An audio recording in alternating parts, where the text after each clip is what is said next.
O aroma pungente de urina misturado ao escapamento de ônibus invade as narinas quando Valentina, de apenas 8 anos, com tranças desfeitas e roupinha surrada mas limpa, embala 2 bebês recém-nascidos debaixo do viaduto da Presidente Vargas. Seus grandes olhos castanhos, que já viram o desespero mais profundo, observam cada movimento na avenida com a atenção de quem aprendeu cedo que a sobrevivência depende dos detalhes. A determinação férrea, a maturidade assustadora e a lealdade inabalável definem sua personalidade, enquanto ela luta internamente entre o desejo desesperado de ser apenas uma criança brincando de boneca e a realidade cruel de ser a segunda mãe de Pedro e Miguel, 2 bebês famintos que choram baixinho em seus braços. O calor sufocante do Rio de Janeiro torna ainda mais difícil manter os gêmeos confortáveis. Valentina sussurra cantigas de ninar que aprendeu com sua mãe Fernanda, que trabalha limpando escritórios de madrugada para conseguir algumas moedas e um pouco de leite em pó. As palavras saem de sua boca como um mantra protetor. Boi da cara preta, pega essa menina que tem medo de careta. Mas ela não tem medo de careta alguma. Tem medo da fome que rosna no estômago dos irmãozinhos. Tem medo do frio que vem à noite mesmo no verão carioca. Tem medo de não conseguir protegê-los como prometeu. O som metálico dos saltos de sapato italiano sobre o concreto úmido ecoa quando Rodrigo Almeida, vestindo terno Armani de R$3.000 para seu BMW prata diante da cena que o deixará sem palavras. Suas mãos manicuradas tremem imperceptivelmente quando a menina, com uma naturalidade que corta como lâmina, ergue Miguel e sussurra: "Você parece uma pessoa boa. Quer ficar com um deles?" Seria mais fácil assim. A voz dela é calma, calculada, como se tivesse ensaiado essas palavras 1000 vezes durante noites insones. Rodrigo sente o mundo girar ao redor dele. Aos 35 anos, advogado corporativo bem-sucedido, especialista em fusões e aquisições, ele nunca imaginou que uma criança de 8 anos pudesse abalar suas convicções sobre a vida com uma única pergunta. O cheiro de café gourmet ainda presente em sua respiração contrasta brutalmente com o odor de miséria que permeia o local. Ele deveria estar a caminho de uma reunião importante com investidores japoneses, mas algo na determinação daqueles olhos castanhos o prende ao chão como correntes invisíveis. "Como você pode dizer isso?" ele pergunta, a voz embargada por uma emoção que não consegue nomear. Valentina o estuda por alguns segundos, pesando suas palavras com a precisão de uma adulta experiente. Porque quando você tem que escolher entre ver seus irmãos morrerem de fome ou dar uma chance para pelo menos um deles viver bem, a escolha fica fácil. A simplicidade brutal da resposta atinge Rodrigo como um soco no estômago. Lágrimas escorrem pelas bochechas sujas de Valentina quando ela confessa, a voz finalmente quebrando: "Mas eu não consigo escolher qual. Como é que uma pessoa escolhe qual irmão vai embora?" Pedro acorda neste momento e seus olhinhos azuis, ainda sem foco, procuram instintivamente pelo rosto familiar da irmã. Ela o acomoda melhor nos braços, cantarolando baixinho uma música que inventou para acalmá-los. Pedrinho e Miguel dormem no céu, anjos pequenos do meu coração. O advogado observa a cena com crescente fascínio e horror. Esta criança desenvolveu mecanismos de sobrevivência que ele, com toda a sua educação privilegiada, jamais precisou imaginar. "Onde está sua mãe?"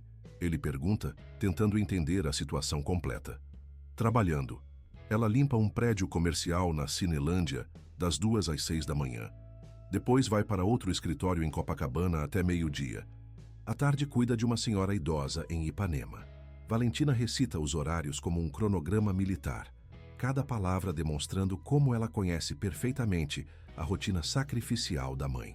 A primeira reviravolta surge quando Rodrigo percebe que esta não é uma situação impulsiva de uma criança desesperada.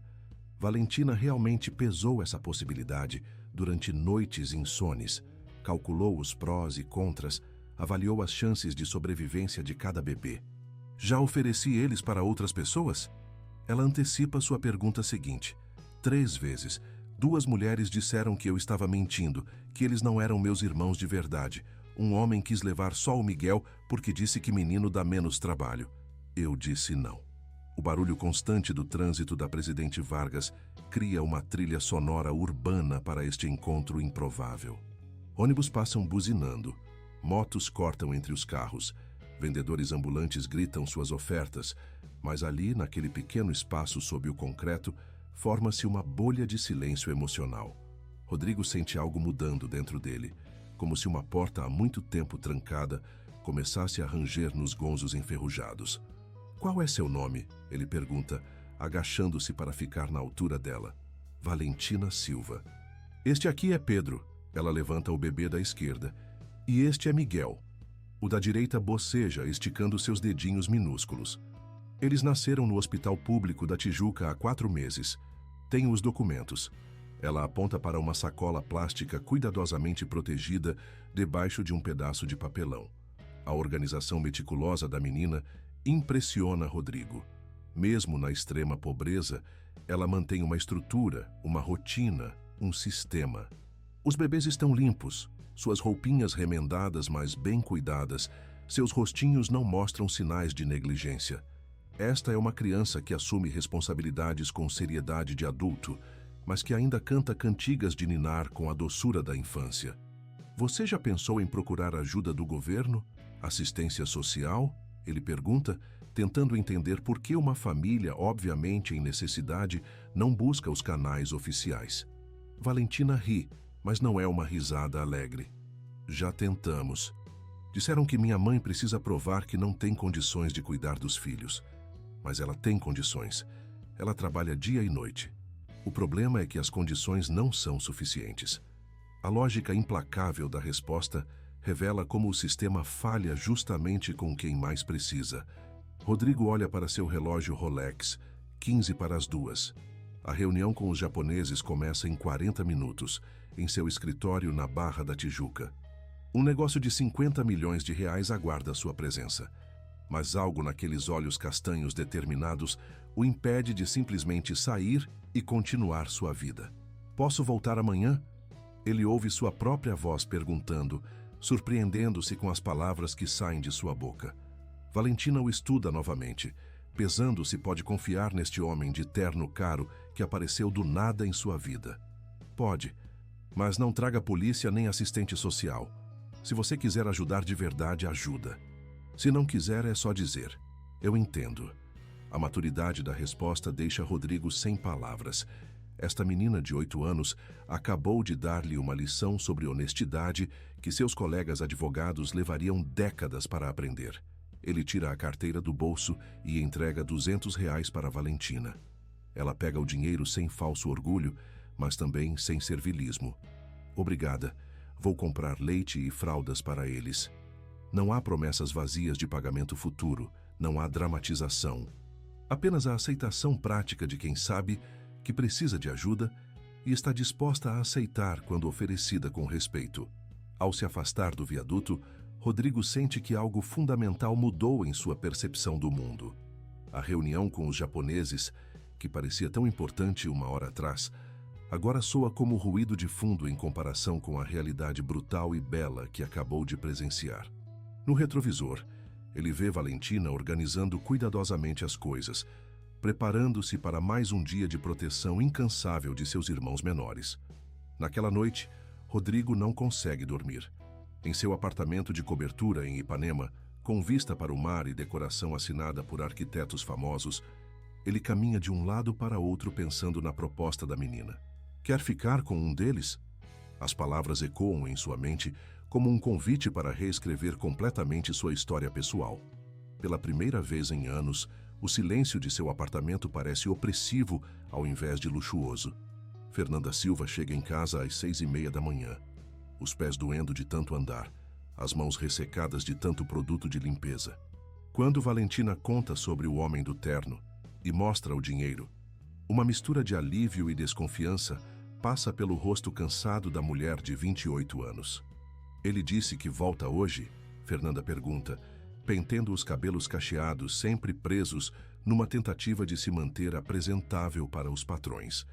Disse, mas não prometeu nada além disso. A honestidade crua da filha mais velha é ao mesmo tempo orgulho e dor para Fernanda. Ela criou uma menina que não se ilude com falsas esperanças, mas que também não perdeu a capacidade de acreditar que pessoas boas existem no mundo. Se ele voltar, vamos conversar direito. Se não voltar, a vida continua como sempre. As palavras saem cansadas, mas firmes. Fernanda Silva aprendeu há muito tempo que sobrevivência não depende de milagres, e sim de determinação diária. Rodrigo aparece no viaduto pontualmente às 2 da tarde do dia seguinte, carregando sacolas do supermercado e uma sensação estranha de estar fazendo algo que mudará sua vida para sempre. Valentina o recebe com um sorriso cauteloso, ainda avaliando suas verdadeiras intenções. "Trouxe mais leite e algumas coisas para vocês", ele diz, entregando as compras. "E trouxe também uma proposta." A proposta era simples e revolucionária ao mesmo tempo. Ele queria conhecer a mãe deles, entender melhor a situação e ver se poderia ajudar de forma mais estruturada. Não falou em adoção, não falou em separar a família, não fez promessas grandiosas. Apenas ofereceu a possibilidade de uma conversa honesta entre adultos sobre o futuro de 3 crianças que merecem uma chance melhor na vida. Quando Fernanda finalmente encontra Rodrigo naquela tarde, a conversa é tensa, mas respeitosa. Ela não demonstra subserviência diante da diferença social gritante, mas também não hostilidade gratuita. "Minha filha me contou que você perguntou se poderia ficar com um dos bebês." Ela vai direto ao ponto, sem rodeios. "É verdade?" Rodrigo respira fundo antes de responder. "Sua filha me fez uma proposta que não consigo tirar da cabeça. Mas agora, depois de conhecer vocês melhor, acho que a pergunta certa não é se posso ficar com um deles. A pergunta certa é: como posso ajudar vocês a ficarem juntos?" Esta resposta marca o momento em que uma transação potencial se transforma em algo muito maior. A possibilidade de uma família se formar nos moldes mais improváveis. Fernanda Silva, que passou a vida inteira desconfiando de homens ricos fazendo promessas, sente pela primeira vez que talvez, apenas talvez, este seja diferente. E Rodrigo Almeida, que passou 35 anos construindo uma vida financeiramente perfeita, mas emocionalmente vazia, sente pela primeira vez que encontrou um propósito que vale mais que qualquer contrato milionário. O primeiro obstáculo significativo surge 3 dias depois, quando outros moradores de rua alertam Fernanda sobre os perigos de aceitar ajuda de playboy de terno. Esses ricaços aparecem, fazem promessa, depois somem e deixam a gente na pior situação ainda, adverte Dona Rosa, uma senhora de 60 anos que vive há 5 anos debaixo do mesmo viaduto. "Já vi essa história antes, filha. Não acredita em conto de fadas." A segunda complicação aparece quando o porteiro do prédio de Rodrigo, seu Manuel, o questiona sobre essa gente estranha que tem aparecido no lobby perguntando por ele. "Doutor Rodrigo, com todo respeito, mas essa moça com criança no colo não tem cara de ser sua advogada, não." Ele comenta, com a familiaridade de quem trabalha há 15 anos no mesmo local. A observação aparentemente inocente planta uma semente de preocupação sobre como esta nova realidade será percebida em seu mundo social. Mas é a terceira reviravolta que realmente abala as estruturas. Durante uma visita de rotina ao seu médico particular, Dr. Henrique questiona as motivações de Rodrigo para este envolvimento súbito com uma família em situação de rua.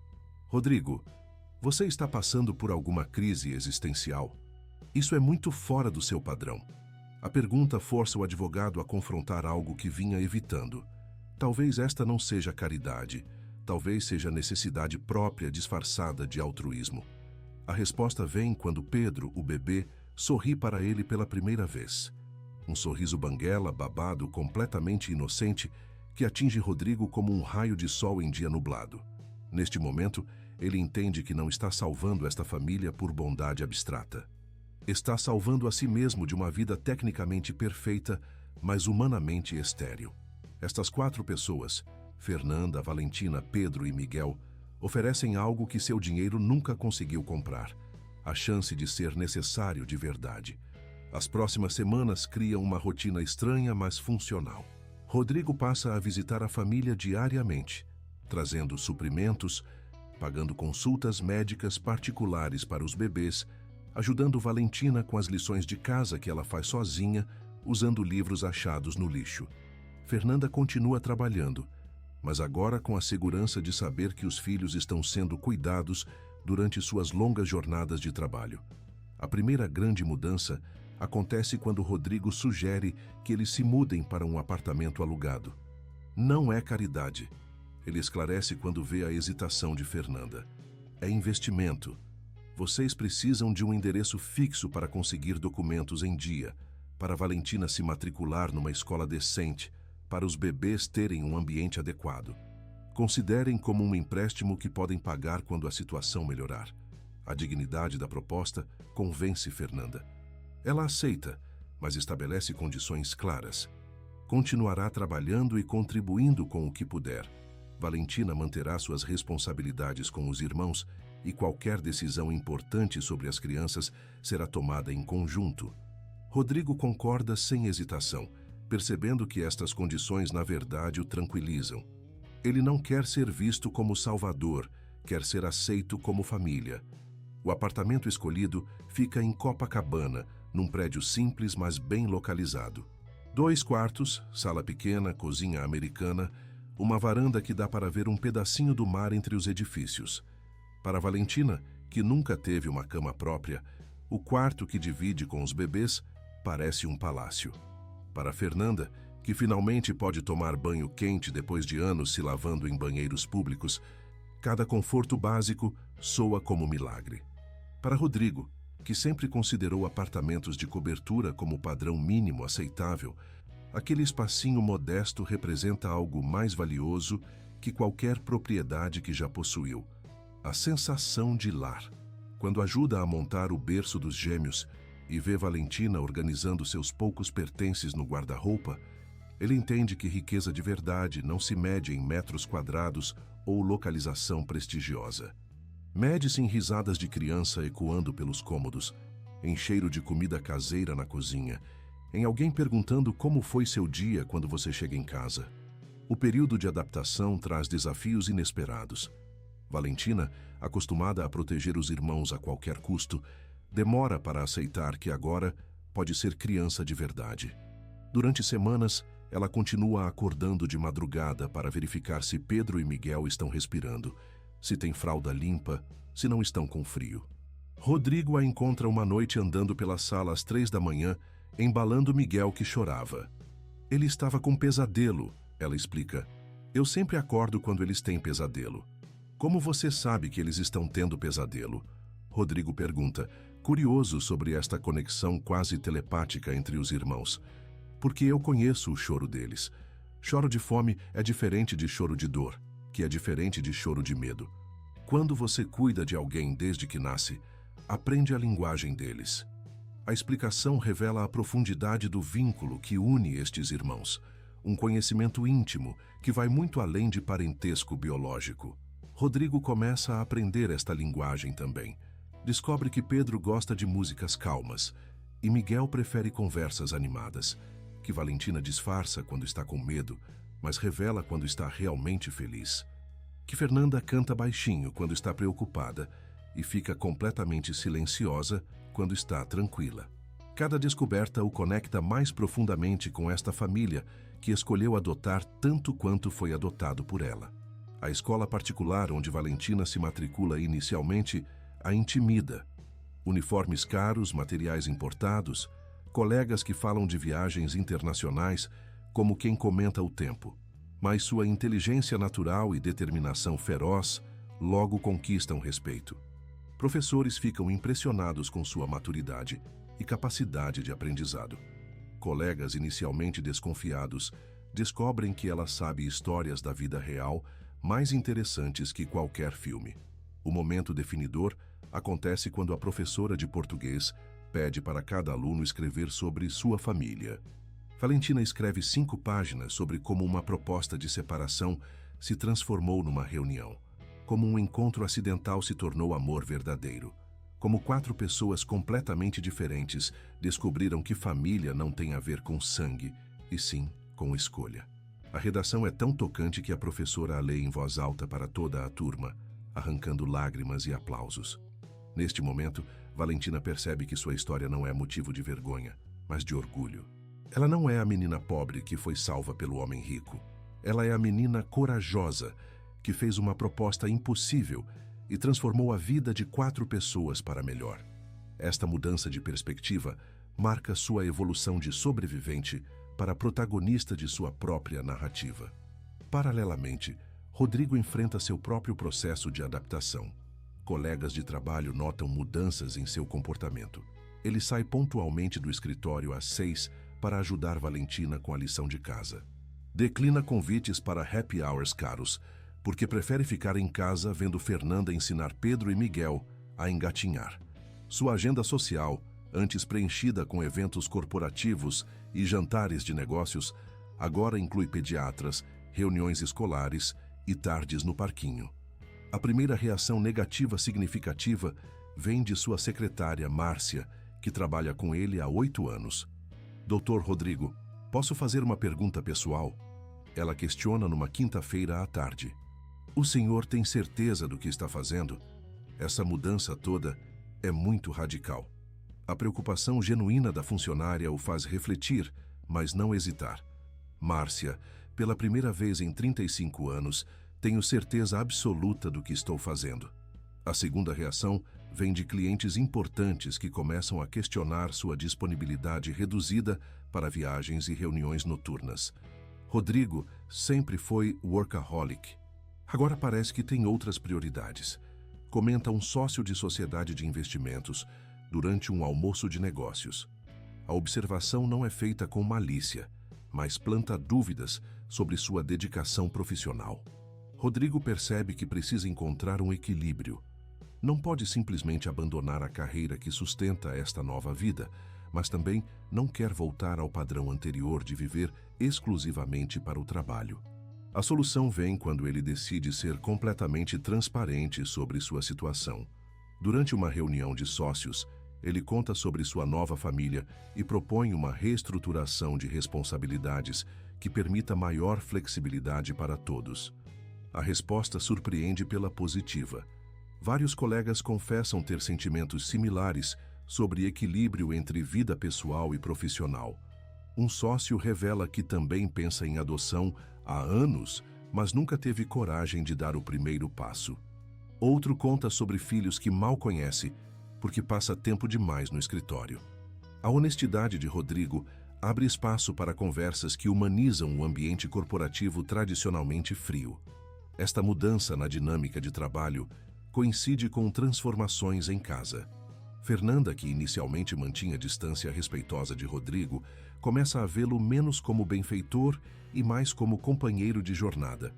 Eles desenvolvem uma parceria natural no cuidado das crianças, cada um contribuindo com suas forças específicas. Ela traz experiência prática e intuição maternal. Ele oferece recursos financeiros e estabilidade estrutural.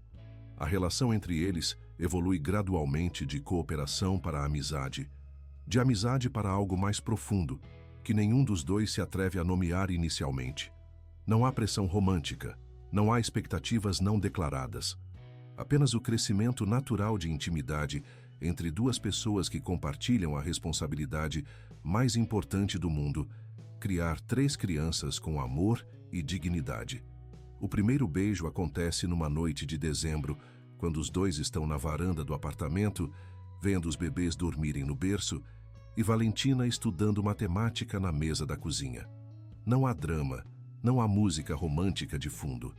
Apenas o reconhecimento silencioso de que se tornaram família de todas as formas possíveis, e que este sentimento merece ser celebrado e oficializado.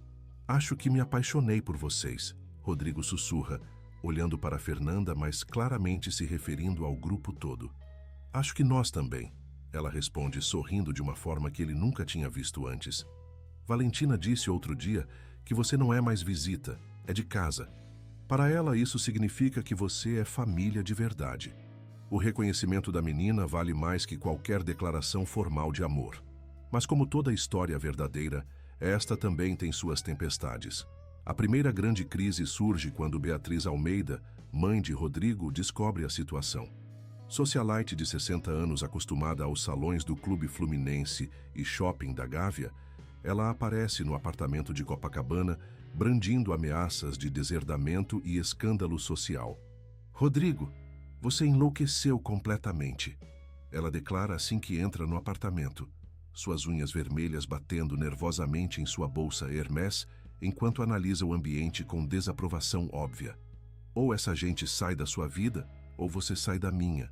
O som de portas batendo ecoa pelo apartamento quando ela sai furiosa, deixando um silêncio pesado no ar. A reação de Beatriz não surpreende Rodrigo. Ela sempre foi preconceituosa e elitista, mas o magoa mais profundamente do que esperava. Durante 35 anos, mesmo discordando de muitas atitudes da mãe, ele manteve um relacionamento respeitoso com ela. Agora, precisa escolher entre a família que o gerou e a família que escolheu formar. A decisão não é difícil, mas é dolorosa. "Mãe sempre quis controlar minha vida", ele explica para Fernanda naquela noite. "Escolheu onde estudei, influenciou minha carreira, tentou arranjar casamentos convenientes. Esta é a primeira vez que faço uma escolha verdadeiramente minha, e ela não consegue aceitar." Fernanda o abraça sem dizer nada, entendendo que algumas perdas são necessárias para ganhos maiores. Valentina, sempre observadora, percebe a tristeza de Rodrigo e toma uma atitude que surpreende todos. Ela escreve uma carta para Beatriz, com linguagem respeitosa mas firme, explicando que não querem substituir ninguém na vida dele, apenas acrescentar amor onde antes havia vazio. "A senhora criou um filho bom", ela escreve. "Agora ele está sendo pai de verdade também. Isso não diminui o amor dele pela senhora. Só mostra que coração grande cabe mais gente." A carta não resolve imediatamente o conflito, mas planta uma semente de reflexão em Beatriz. Pela primeira vez, ela é confrontada com a perspectiva de que talvez o problema não seja a nova família do filho, mas sua própria incapacidade de aceitar que ele cresceu e tem direito a escolhas próprias. Enquanto isso, outras mudanças continuam acontecendo. Pedro e Miguel, agora com 8 meses, começam a engatinhar e balbuciar suas primeiras palavras. A primeira palavra clara de Pedro é papai, dita enquanto ele estende os bracinhos para Rodrigo. A primeira de Miguel é Tina, sua versão de Valentina. As palavras simples carregam significados profundos sobre vínculos que se formaram além de qualquer convenção social. Fernanda consegue um emprego melhor numa empresa de limpeza que oferece carteira assinada e benefícios. O salário ainda é baixo para os padrões de classe média, mas representa dignidade e independência que ela não tinha há anos. "Não quero depender só de você para sustentar meus filhos", ela explica para Rodrigo. "Quero contribuir com orgulho, não receber caridade com gratidão." A postura de Fernanda reforça para Rodrigo que fez a escolha certa. Esta mulher não quer ser sustentada, quer ser parceira. Não busca segurança financeira, busca a construção conjunta de futuro. A diferença é fundamental para o sucesso desta família, não convencional, que se forma através de escolha mútua, ao invés de imposição circunstancial. A segunda grande complicação surge quando documentos falsificados do passado de Fernanda são descobertos durante uma consulta médica de rotina para Miguel. O som de folhas sendo mexidas ecoa no consultório, enquanto a recepcionista franza a testa, duvidando da identidade apresentada nos papéis. "Senhora, estes documentos parecem ter irregularidades. Vou precisar confirmar com o sistema do governo." O problema surge de anos anteriores, quando Fernanda, desesperada para conseguir emprego, usou documentos de uma prima distante que havia emigrado para o exterior. A falsificação, feita por necessidade e não por má fé, agora ameaça toda a estabilidade conquistada pela família. Se descoberta, pode resultar em prisão para Fernanda e separação imediata das crianças. Rodrigo usa toda a sua experiência jurídica para resolver a situação. Contrata advogados especialistas em direito de família, negocia com órgãos governamentais, utiliza contatos no judiciário para acelerar processos de regularização. O esforço é imenso e caro, mas ele não hesita em investir tempo e recursos para proteger sua família. Durante este período tenso, Valentina demonstra mais uma vez sua maturidade impressionante. Se a mamãe for presa, você vai cuidar da gente mesmo assim? Ela pergunta para Rodrigo numa tarde, enquanto ajuda os irmãos a brincar no tapete da sala. A pergunta revela que, apesar de toda a segurança conquistada, ela ainda carrega medos profundos de abandono. Valentina, olha para mim. Rodrigo se ajoelha diante dela, segurando suas mãos pequenas entre as suas. Aconteça o que acontecer, vocês são minha família agora. Não vou deixar nada nem ninguém separar a gente. Prometo. A promessa é feita com seriedade de juramento, e Valentina finalmente permite que as lágrimas represadas há meses escorram livremente. A terceira complicação aparece quando uma assistente social aparece no apartamento para verificação de rotina, alertada por uma denúncia anônima sobre situação irregular de guarda infantil. O barulho de sapatos sobre o piso laminado da sala contrasta com o silêncio tenso, enquanto ela examina cada canto, procurando evidências de irregularidades ou negligência. A visita é resultado de fofocas maliciosas de vizinhos incomodados com a presença de uma família diferente no prédio de classe média. Alguns moradores fazem comentários sobre gente estranha entrando e saindo, sobre choro de bebê durante a noite, sobre a aparência humilde de Fernanda contrastando com o carro caro de Rodrigo. Mas a assistente social, doutora Carmen, rapidamente percebe que está diante de uma família funcional e amorosa. O apartamento está limpo e organizado, as crianças são bem cuidadas e claramente felizes. Os adultos demonstram responsabilidade e carinho genuíno. Seu relatório final recomenda arquivamento do caso por ausência de qualquer irregularidade. Posso fazer uma observação pessoal? Doutora Carmen pergunta antes de sair. Em 20 anos de profissão, raramente vi crianças tão bem ajustadas e felizes.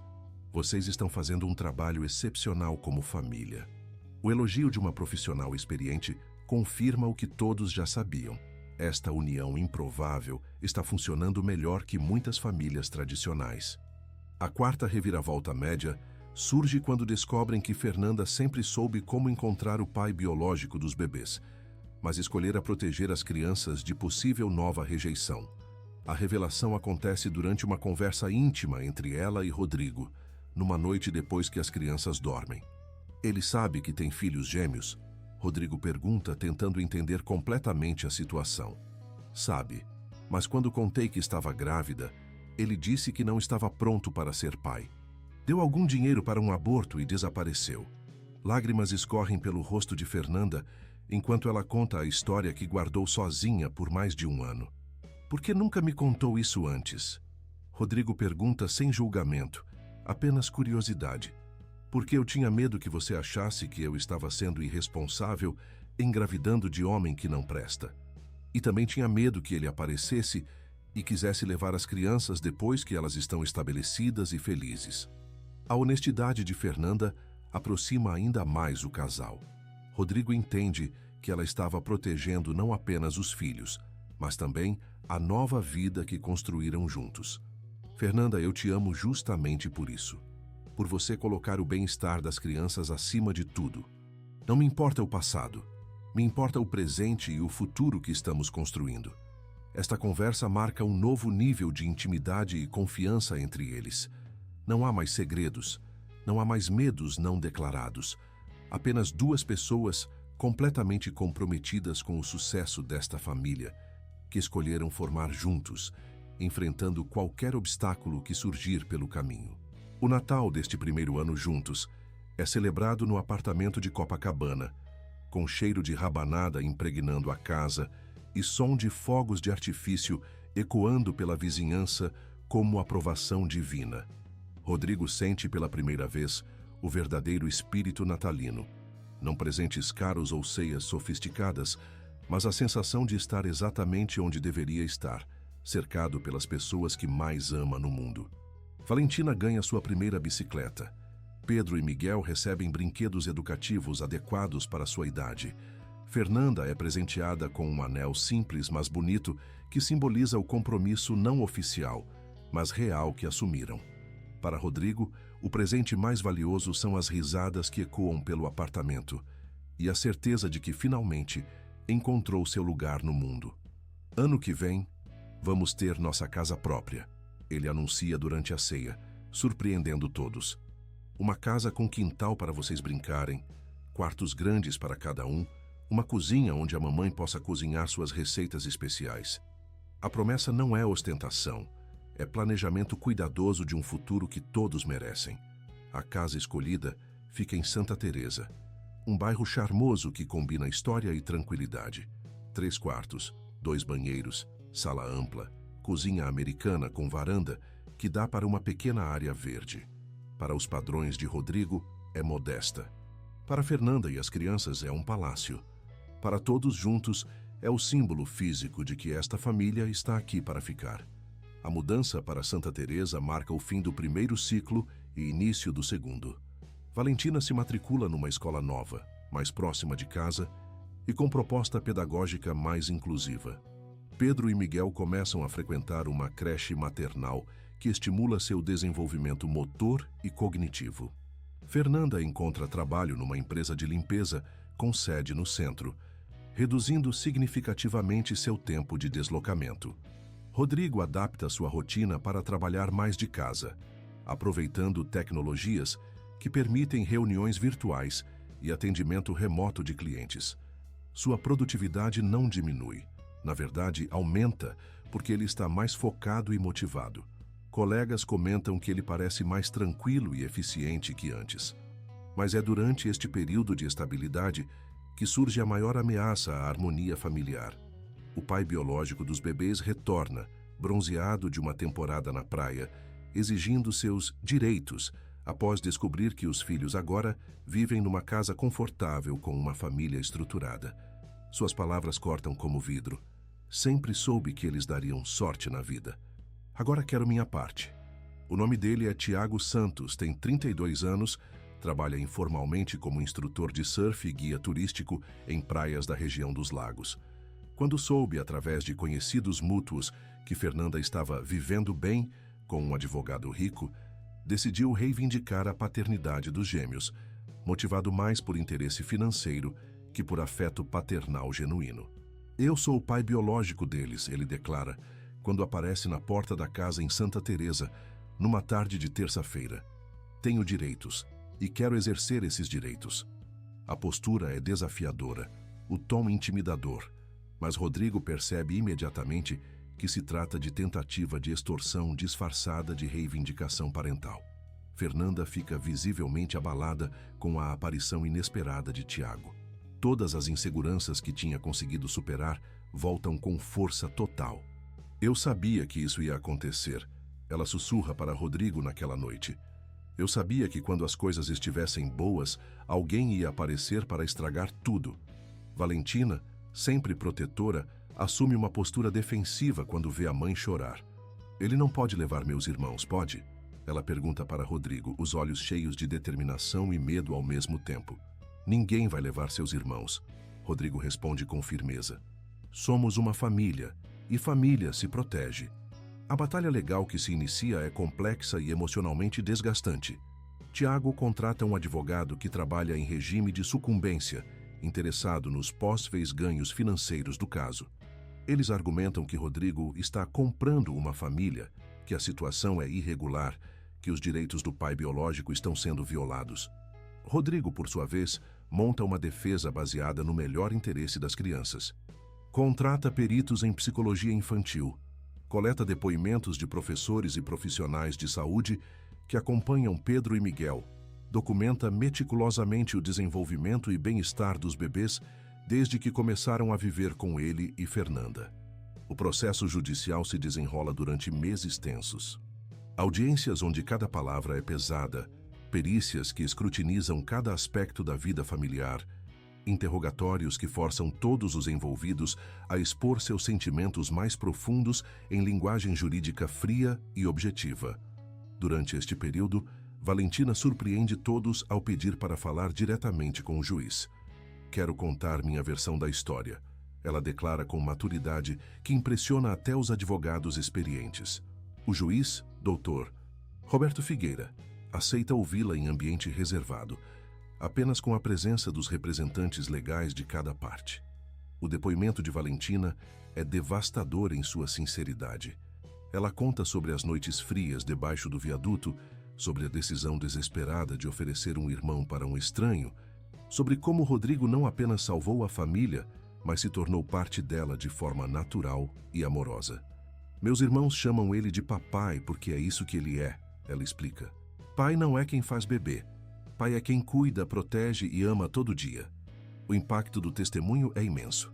Dr. Figueira, juiz experiente que já lidou com milhares de casos de família, admite posteriormente que poucas vezes presenciou demonstração tão clara de maturidade e amor fraternal. A sala fica em silêncio quando Valentina termina de falar e até o advogado de Tiago parece emocionado. Mas é a segunda revelação grande que realmente muda o curso do processo. Durante uma investigação mais profunda sobre o passado de Tiago, descobre-se que ele já abandonou outros filhos de relacionamentos anteriores. 2 mulheres diferentes testificam que ele prometeu assumir responsabilidades paternas e depois desapareceu quando as crianças nasceram. O padrão de comportamento irresponsável mina completamente a credibilidade de suas reivindicações atuais. Fica claro para todos os envolvidos que seu interesse pelos gêmeos é puramente financeiro, motivado pela percepção de que pode obter algum benefício econômico da situação privilegiada em que eles agora vivem. Rodrigo sente uma mistura de alívio e tristeza quando estas informações vêm à tona. Alívio porque fortificam sua posição legal. Tristeza porque confirmam que Pedro e Miguel foram realmente abandonados pelo pai biológico e merecem proteção legal contra futuras tentativas de manipulação. A terceira e mais impactante reviravolta acontece quando Valentina, agora com 9 anos e ainda mais eloquente, revela durante uma audiência final que sempre soube que o encontro não foi coincidência. Ela havia orado especificamente, noite após noite, pedindo a Deus que mandasse um anjo de terno para salvar sua família. Eu pedia para Deus mandar alguém bom para nos ajudar. Ela conta para o tribunal lotado. Pedia especificamente um homem de terno, porque achava que homem de terno tinha dinheiro e poder para mudar nossa situação. Quando vi o Dr. Rodrigo parar na nossa frente, soube que era a resposta da minha oração. O silêncio emocionado da plateia quebra em aplausos quando ela declara que planeja estudar direito para ajudar outras famílias como a dela. Quero ser advogada para defender crianças que precisam de proteção, como o Dr. Rodrigo defendeu a gente. Ela anuncia com determinação que não deixa dúvidas sobre sua vocação futura. Doutor, Figueira precisa interromper a sessão por alguns minutos para recompor-se emocionalmente. Quando retorna, sua decisão é clara e definitiva. Tiago Santos não tem direitos parentais sobre Pedro e Miguel Silva, considerando seu histórico de abandono e ausência durante o período crucial de desenvolvimento dos bebês. Rodrigo Almeida é reconhecido como pai legal através de processo de adoção facilitada, considerando o vínculo afetivo estabelecido e o melhor interesse das crianças. A decisão marca vitória completa para a família, mas Rodrigo sabe que a verdadeira vitória foi conquistada muito antes, no momento em que 4 pessoas se escolheram mutuamente e decidiram construir algo bonito juntas. O processo legal apenas oficializou uma realidade emocional que já existia há mais de 1 ano. Na saída do tribunal, jornalistas locais cercam a família para entrevistas sobre este caso incomum que comoveu a cidade. Valentina, sempre articulada, resume a situação com simplicidade tocante. Família não é sobre sangue, é sobre amor. E amor a gente escolhe dar e receber todo dia. As manchetes dos jornais no dia seguinte celebram não apenas a decisão judicial, mas a história de esperança que esta família representa. Menina de 8 anos ensina sobre amor verdadeiro ao oferecer irmão para estranho. E família formada por escolha vence batalha pela permanência. São alguns dos títulos que circulam pela cidade. Rodrigo e Fernanda decidem não dar mais entrevistas, preferindo proteger a privacidade das crianças e focar na vida normal que tanto lutaram para conquistar. Mas a história se espalha naturalmente, inspirando outras pessoas a refletir sobre conceitos tradicionais de família e sobre a possibilidade de criar vínculos significativos através de escolha consciente ao invés de apenas imposição biológica. Meses depois da decisão judicial, Beatriz Almeida finalmente procura o filho para uma conversa. A carta de Valentina, guardada e relida várias vezes, plantou sementes de reflexão que finalmente germinaram. "Posso conhecer meus netos?" ela pergunta, usando pela primeira vez a palavra que reconhece oficialmente os vínculos familiares. O primeiro encontro é tenso, mas respeitoso. Beatriz, acostumada a ambientes sofisticados, inicialmente se sente deslocada na casa simples de Santa Teresa. Mas quando Pedro e Miguel correm para abraçá-la, chamando-a de vovó, algo fundamental se transforma em seu coração endurecido pelo preconceito social. Valentina, sempre diplomática, facilita a integração de Beatriz à família. Ela mostra para a nova avó os desenhos que fez da família, conta sobre seus planos de estudar direito, apresenta os progressos acadêmicos de que se orgulha. A inteligência e educação da menina impressionam Beatriz, que começa a entender que classe social não determina caráter ou potencial. A reconciliação familiar não é imediata nem dramática, mas gradual e genuína. Beatriz começa a visitar regularmente, trazendo presentes moderados mas apropriados, interessando-se genuinamente pelo desenvolvimento das crianças, respeitando as decisões parentais de Rodrigo e Fernanda. "Meu filho me ensinou que nunca é tarde para crescer", ela confessa para Fernanda, durante uma tarde em que ajuda a preparar o lanche das crianças. "Eu estava tão preocupada com o que os outros iam pensar que esqueci de perguntar o que era melhor para ele." A admissão de erro não é fácil para uma mulher orgulhosa, mas marca amadurecimento emocional significativo. A presença de Beatriz adiciona nova dimensão à vida familiar. As crianças ganham uma avó amorosa que compensa anos de distanciamento com atenção redobrada. Rodrigo recupera a mãe que pensava ter perdido para sempre. Fernanda ganha uma aliada inesperada que a ajuda a navegar alguns aspectos da educação de classe média alta que ainda a intimidam. O ciclo de cura familiar se completa quando Beatriz usa seus contatos sociais para conseguir uma bolsa de estudos integral para Valentina numa escola particular de excelência, reconhecida por formar futuros advogados e líderes. "Se minha neta quer defender crianças, vai ter a melhor educação possível para isso", ela declara com orgulho, que antes reservava apenas para conquistas financeiras. Anos passam numa rotina de felicidade cotidiana, pontuada por marcos importantes. Valentina se destaca academicamente e confirma sua vocação jurídica, participando de simulações de tribunal e olimpíadas de debate. Pedro e Miguel crescem como irmãos típicos, brigam por brinquedos, defendem um ao outro contra estranhos, desenvolvem personalidades distintas, mas complementares. Pedro revela talento artístico, desenhando constantemente e mostrando interesse em arquitetura. Miguel demonstra inclinação para esportes e liderança natural que o torna popular entre colegas. Ambos falam naturalmente sobre Rodrigo como papai e sobre Fernanda como mamãe, sem questionar ou problematizar a configuração familiar não convencional. Fernanda conclui um curso técnico em administração e é promovida a supervisora na empresa onde trabalha. Sua autoestima cresce conforme conquista independência financeira e reconhecimento profissional. "Nunca imaginei que poderia ser mais que faxineira", ela conta para Rodrigo numa noite. "Você me deu coragem para sonhar maior." Rodrigo, por sua vez, descobre satisfação profissional em casos pro bono relacionados a direito de família e adoção. Sua experiência pessoal o torna advogado mais sensível e eficaz nestas questões, ajudando outras famílias não convencionais a se estabelecerem legalmente. O trabalho social não substitui seus casos corporativos lucrativos, mas adiciona significado pessoal à carreira. O momento mais emocionante acontece na formatura de Valentina do ensino médio, aos 17 anos.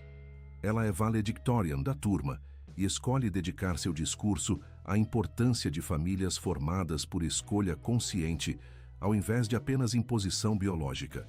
A plateia, incluindo colegas, professores, famílias e Rodrigo, Fernanda, Pedro, Miguel e Beatriz na primeira fila, fica em silêncio emocional. Há 9 anos debaixo de um viaduto, Fiz uma proposta desesperada para um estranho. Valentina começa seu discurso, a voz firme, mas carregada de emoção. Ofereci meu irmão bebê para alguém que parecia ter condições melhores de cuidar dele. Hoje entendo que não estava tentando me livrar de responsabilidade.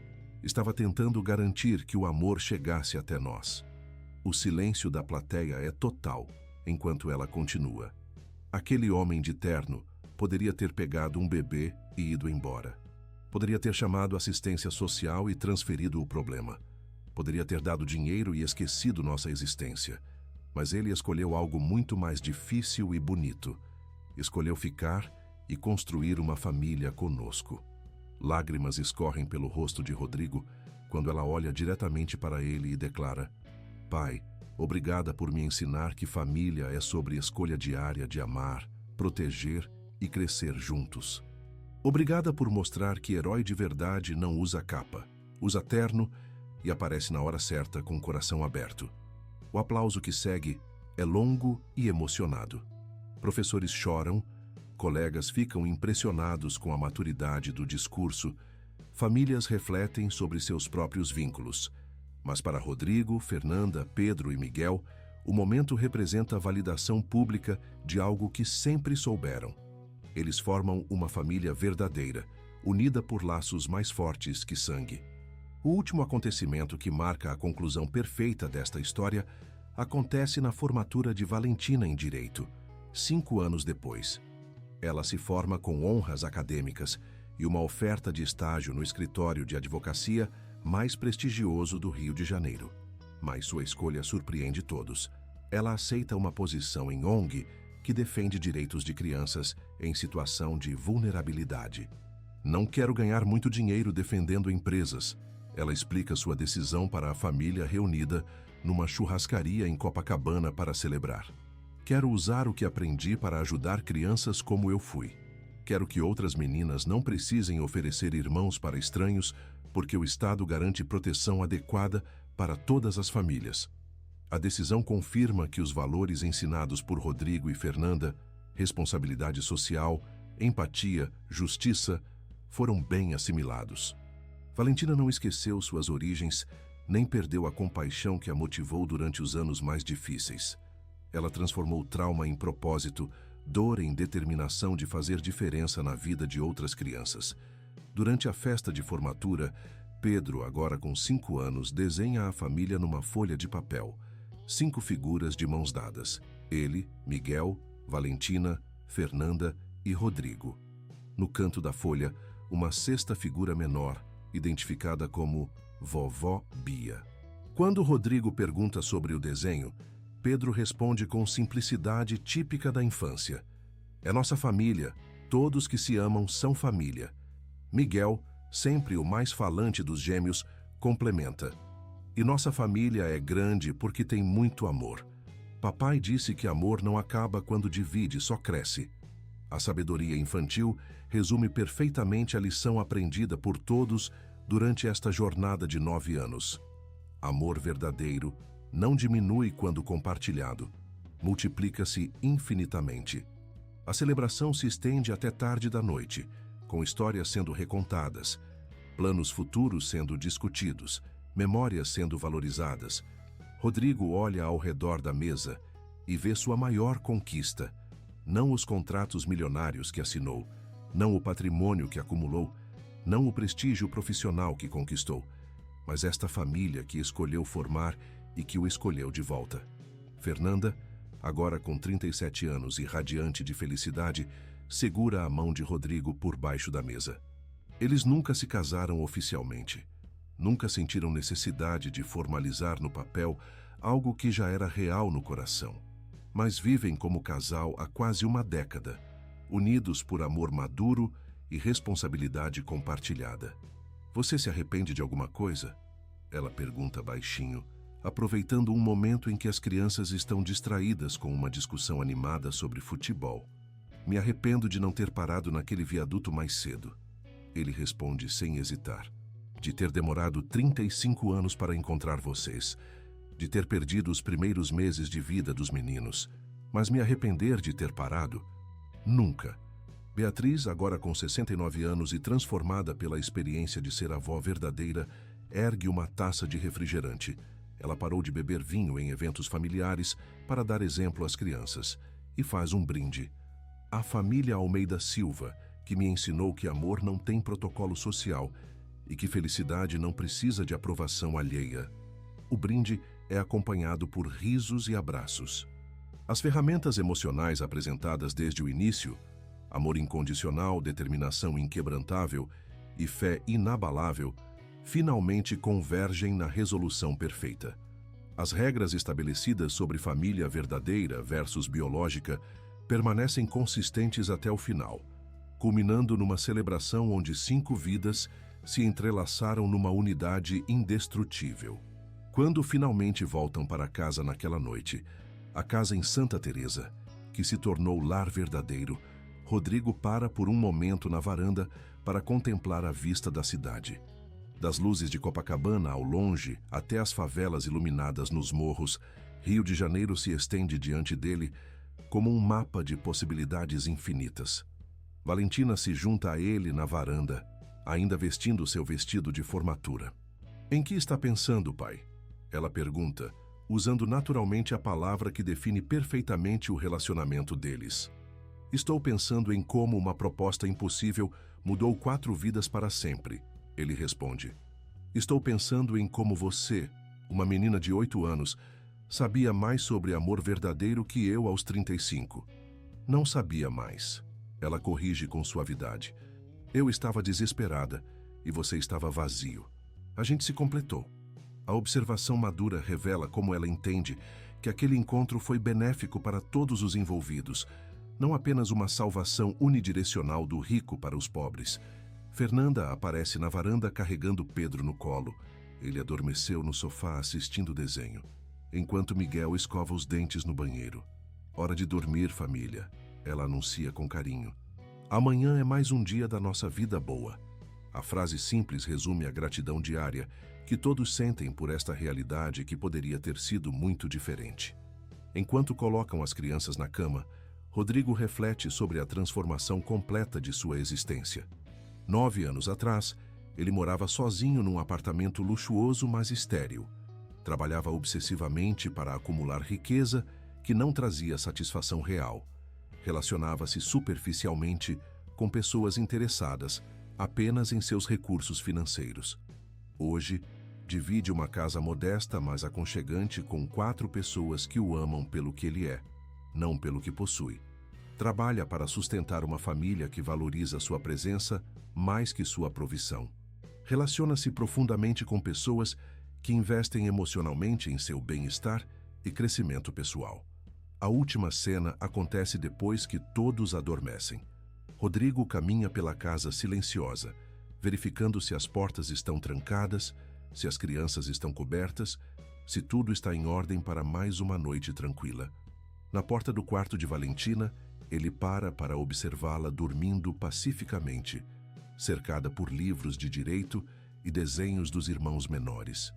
Esta menina que ofereceu um irmão bebê para um estranho transformou-se numa jovem advogada, determinada a proteger outras crianças. Esta criança, que assumiu responsabilidades de adulto aos 8 anos, agora pode finalmente sonhar com futuros ilimitados. Esta irmã, que quase sacrificou a própria família para salvar parte dela, descobriu que amor verdadeiro multiplica ao invés de dividir. No quarto ao lado, Pedro e Miguel dormem em suas camas individuais, cercados por brinquedos e livros infantis. Estes bebês, que quase foram separados aos 4 meses de idade, cresceram como irmãos inseparáveis, numa família estável e amorosa. Estes meninos, que poderiam ter conhecido abandono e instabilidade, conheceram apenas proteção e carinho incondicional. No quarto principal, Fernanda dorme tranquilamente pela primeira vez em anos, sem preocupações sobre como alimentar os filhos no dia seguinte ou onde vão dormir na próxima semana. Esta mulher, que limpava escritórios de madrugada para conseguir leite em pó, hoje tem profissão digna, casa própria, educação para os filhos e parceiro que a respeita como igual. Rodrigo se deita na cama ao lado dela, ouvindo os sons suaves da respiração de sua família dormindo. O silêncio da casa não é mais opressivo como era em seu apartamento de solteiro. É acolhedor, preenchido com a presença invisível, mas palpável de pessoas que se importam genuinamente umas com as outras. Antes de adormecer, ele sussurra uma oração de gratidão que se tornou ritual noturno. Obrigado por ter parado naquele viaduto. Obrigado por ter conhecido Valentina. Obrigado por esta família que me ensinou o que realmente importa na vida. As palavras são simples, mas carregam reconhecimento profundo de que alguns encontros mudam tudo. Na manhã seguinte, a rotina familiar continua como sempre. Café da manhã conjunto, crianças se preparando para a escola, adultos organizando compromissos do dia, abraços de despedida, promessas de se encontrarem no final da tarde para jantar em família. Momentos cotidianos que para esta família representam milagres diários de amor escolhido e mantido conscientemente. A história que começou com uma proposta desesperada de uma menina de 8 anos oferecendo seu irmão bebê para um estranho, termina com uma família consolidada, onde cada membro encontrou seu lugar e propósito.